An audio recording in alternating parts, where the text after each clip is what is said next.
Hello everyone, welcome back to YouTube channel. दोस्तों, आज इस वीडियो में जानेंगे कि प्रतिदिन अपने घर के मंदिर में देवी देवता की पूजा कैसे करनी चाहिए और साथ में लड्डू गोपाल जी की पूजा कैसे करनी चाहिए।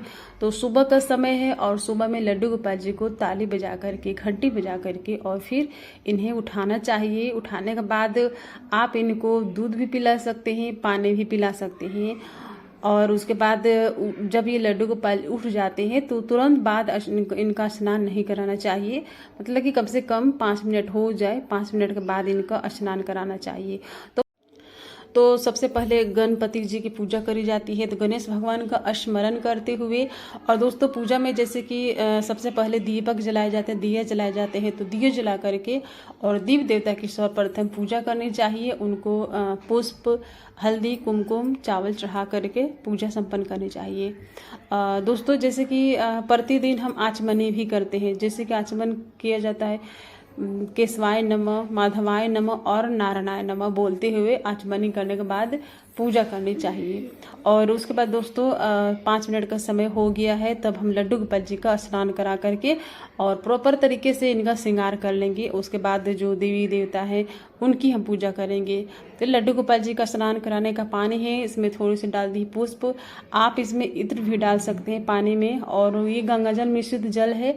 और इस जल के अंदर आप हल्दी भी डाल सकते हैं, कुमकुम भी डाल करके और अष्टगंध चंदन भी डाल करके आप इनका स्नान करा सकते हैं। जैसे मैं पूजा कर रही हूँ वैसे आपको पूजा करनी नहीं है। पूजा अपने अपने भाव से किए जाते हैं। और दोस्तों, स्नान कराने के बाद इनका अच्छी तरह से श्रृंगार भी करना चाहिए। और श्रृंगार और वस्त्र मौसम के हिसाब से पहनाने चाहिए। तो गर्मी बहुत ज़्यादा है तो बहुत हेवी श्रृंगार नहीं करना चाहिए। तो श्रृंगार बिल्कुल नॉर्मल करने चाहिए। तो नॉर्मल श्रृंगार मैंने यहाँ पे किया अपने लड्डू गोपाल जी का, जैसे कि नज़र बट्टू हाथों में और गले में पहना दी। तो इस तरह से बिल्कुल ये हेवी श्रृंगार नहीं, बिल्कुल नॉर्मल श्रृंगार है।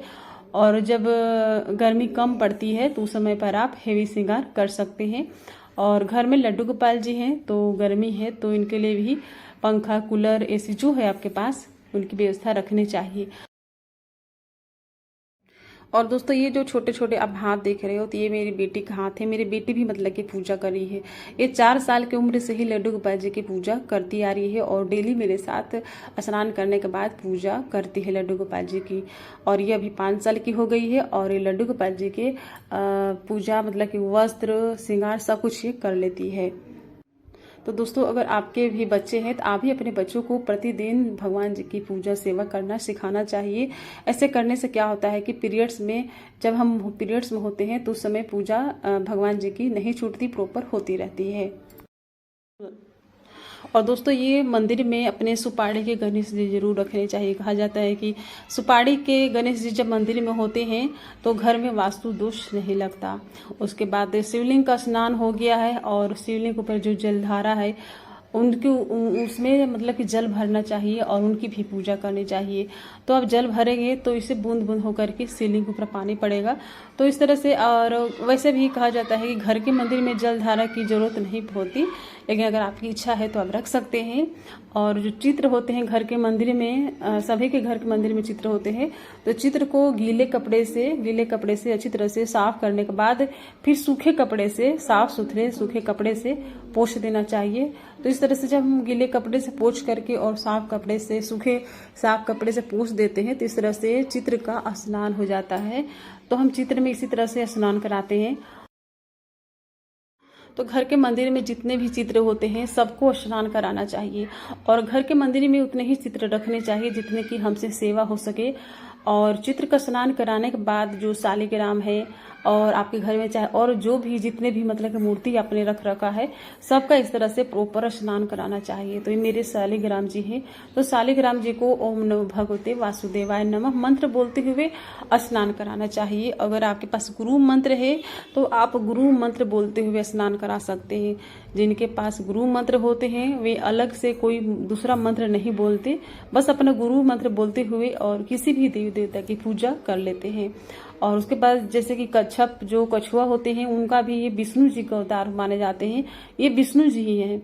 तो इनका भी प्रॉपर तरीके से प्रतिदिन स्नान कराना चाहिए और जिस पात्र में रखना चाहिए उस पात्र का जल प्रतिदिन मतलब कि चेंज कर देना चाहिए, बदल देना चाहिए। और इनको जल में भर करके, क्योंकि ये कछुआ जल में ही होते हैं, तो जल में भर के रखना चाहिए और इनमें थोड़े से इत्र डाल देना चाहिए, पुष्प डालना चाहिए। और इनको भी जैसे कि बाकी देव देवता की पूजा करते हैं ठीक उनको भी पूजा करनी चाहिए। और ये जो झुनझुना है लड्डू गोपाल जी के, ये खेलने के लिए है और इसे घर में वास्तु दोष भी नहीं लगता। उसके बाद जब स्नान करा लेते हैं तो हमें वस्त्र धारण कराना चाहिए। तो सभी देव देवता को हम वस्त्र धारण करा देंगे। तो जो शिवलिंग है, शिवलिंग के जो गण है, सबको वस्त्र धारण करा देंगे। आप चित्र में भी वस्त्र प्रतिदिन आप दे सकते हैं, ये अपनी इच्छा होती है। तो शालिग्राम जी को, शिव जी को जितने गण हैं सबको वस्त्र देने के बाद अब हम सभी चित्र में चंदन का, अष्टगंध चंदन, सफेद चंदन, लाल चंदन का भी टीका आप लगा सकते हैं। हनुमान जी की भी पूजा कर सकते हैं घर के मंदिर में।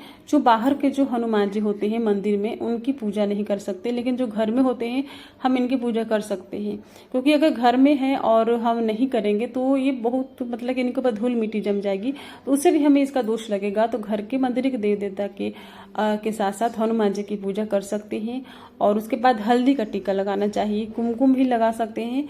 आज मैं कुमकुम नहीं लगा रही हूँ, तो जैसे कि आज गुरुवार है इसलिए मैंने हल्दी लगाई है, और हल्दी वैसे भी रोज लगाना चाहिए।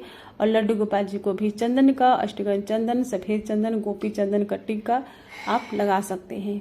और जैसे मैं पूजा कर रही हूँ वैसे बिल्कुल आपको नहीं करना है, आप अपने तरीके से पूजा कीजिएगा। पूजा अपने मन के भाव से किए जाते हैं। और उसके बाद मैं लड्डू गोपाल जी को, जैसे कि आज गुरुवार है, वीरवार है, तो मैं हल्दी का भी टीका लगा दूंगी। और टीका लगाते समय अगर आंखों में चंदन, हल्दी, कुमकुम कुछ भी चला जाए तो उसे कपड़े से साफ कर लेना चाहिए, ताकि लड्डू गोपाल जी को आंखों में दर्द ना हो।